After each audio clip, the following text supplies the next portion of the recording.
Solanus Casey was going to be beatified. Yeah. And being a Marian theologian, I thought to myself, well, I'd like to write about his Marian writings or his devotion to Mary. What did it look like? Did he have it? What did, spoiler alert, every saint, really was devoted to Our Lady. Like, I don't think you could be a saint and not be devoted to Our Lady. There's this beautiful hymn that says, every saint has praised her. And really, I think that's true. Every saint has. And so even Solanus, he had a lot that I could write about. And I picked up one of the classic biographies of Solanus that was written by one of the Crosby brothers. And one of the two Crosby brothers joined the Capuchins, and so they knew Solanus. And read that biography, underlined certain things about his Mariology, whatever. And just one of the things there were two things that I took away from that biography of Solanus. The first was that he was in the hospital. They were maybe going to have to amputate his leg. He had like bleeding psoriasis, and so it had gotten too bad, and they were taking the Doppler and the blood flow of the leg every hour, and they said we're probably going to have to amputate. And so I was reading this, and the next day for Solanus, they say, well, you don't need your leg amputated. Now, that kind of hit home to me because my mother was a severe diabetic. She had been diabetic from her childhood. And, at that point in her life, she had several toes that were amputated. They were, different portions of her foot. And just kind of personally, I knew that her leg was going to be amputated at some point. And I didn't look forward to that day because I didn't know what that would mean. Like, would she be a candidate for a prosthetic leg? Would she be able to walk with a prosthetic? Well, is she going to be wheelchair bound? Am I going to have to put her in a nursing home? Like, all of these questions just were running through my mind. And so as I read that about Solanus, and knowing he was going to be beatified, I said, every day I'm going to pray to Solanus Casey that my mother will not have her leg amputated. So every day I took the little prayer card that I had, and I prayed that prayer, asking Solanus to intercede for my mother that she would never have her leg amputated. Well, I kept reading the biography, and the next thing about Solanus Casey is he had a great love for the mystical city of God. And so much so he read it, they say, 4 times in his life. And as he was dying, he had it read to him. So they said that he could quote the mystical city of God pretty readily. So he had this very strong devotion to it. And then what he would do, and if you go to Detroit, in the little museum they have one of the volumes of the mystical city of God that he had written a note and he had inscribed it to somebody. And so it's there. Like, this isn't made up. He has this great devotion to this mystical writing. And what would happen, so Solanus Casey was this Capuchin friar. He spent most of his life in Detroit at St. Bonaventure Priory. And he had this reputation of holiness. People came to him. They sought his counsel. Now, Solanus was a simplex priest, meaning that at that time, couldn't hear confessions, couldn't celebrate Mass publicly, or preach. Maybe that's it. And so, Why? He wasn't smart enough.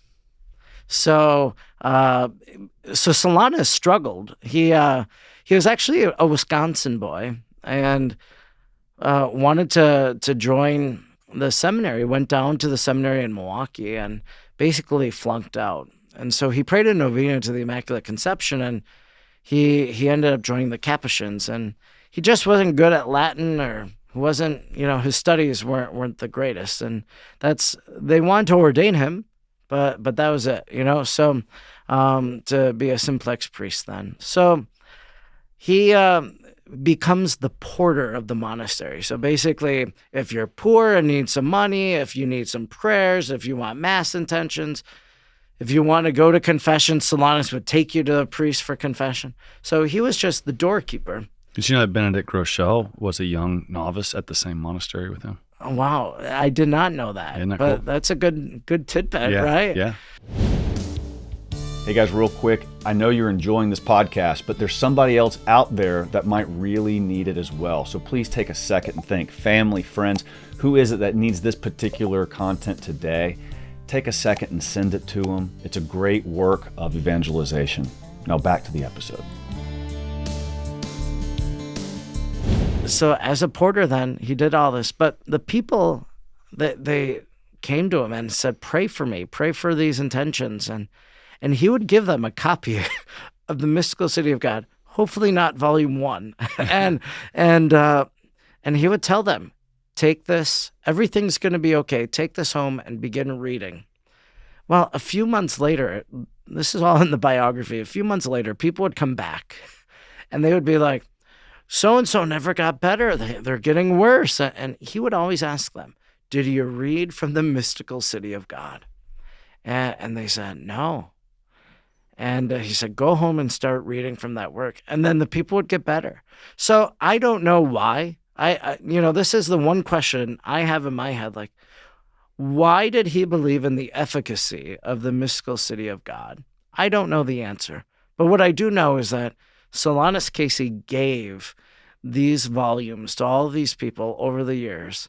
And many people were introduced to this Venerable Maria of Agreda because of it. Now, for me then, here I am praying every day for my mother that she wouldn't have her leg amputated. And then I read this about the Mystical City of God. I'm like, well, I got the volumes on the shelf. So I pull off the volume. It must have been about June. And so every day every night actually, I sat in my little prayer chair. I prayed the prayer, and then I read a page or two of the Mystical City of God. And that's how I started, was just individual, private, personal devotion because of that petition, because of what Solanus's example was. And I got to about a page 152, and my mother passes away on September 18th of 2017. So now some people might look at that and be like, well, God didn't hear your prayer. But I preached the homily at the funeral, and I preached about answered prayer in my mother's life. Like, my mother was adopted. And so, like, my mother's birth was an answer to the prayers of my grandparents, Elizabeth and Thomas, and different answered prayers throughout her life. And I preached about how I read every day the Mystical City of God, prayed to Solanus Casey, and how my mother didn't have her leg amputated in death, at the time of her death. And so, maybe some people think those prayers should have, prolonged her life, but at least I look at it as like those prayers prolong the quality of her life, that she didn't have her leg amputated. So that's how I came to the Mystical City of God. And I really, actually then my mother had, I had my mother's place that she was living in. And so I had to clean it out and I had to sell it. And so I had stopped reading from the Mystical City of God, put the place on the market, no bites. I start praying to Solanus, and I pick up the Mystical City of God, and like by day 3, it was sold. Wow. And so I said, okay, Solanus, there's something about this. I actually went on a little pilgrimage of Thanksgiving, went to his tomb in Detroit at the shrine there at the Solanus Casey Center, prayed, and kind of just thought like, Solanus, I want to pick up this torch. I'm grateful for your prayers. You're a holy man. This has been influential. I'm gonna see if we should read this every day and make it better known to people. And Father Michael Schmitz had just started the Bible in a year. Father Joe Roche had done Divine Mercy in a year. So it just seemed natural, like 2,500 pages. It's about 8 pages a day, so we could do that. So, Tan, you guys, you were agreeable to it, and we made it happen. And I know that a lot of people have read it, because of it, or maybe, so there's like a tagline, like for the life of Jesus Christ in a year, that my deacon at my parish, he listened to the Lenten portion of the life of Jesus Christ in a year that started on Ash Wednesday, and so he likes quoting to me, let us reflect on what we have just listened to, what we have just read. But like I realize, like, people are listening, they're listening in their car, they're listening as they're walking, But then I have friends in Wisconsin Dells who are listening and reading along with me at the same time. So, people are reading it as I'm reading it with them. So that's the little tagline. But yeah, a lot of people have listened to, a lot of people have read The Mystical City of God. And yeah, I just picked up from Solanus. Amazing. I had no idea about the Solanus connection. I don't know how I've missed that. Hey, thanks guys for checking out the Conor Gallagher Show. Please take a moment to like, subscribe, or comment, or whatever you got to do to support it. And I appreciate that very much.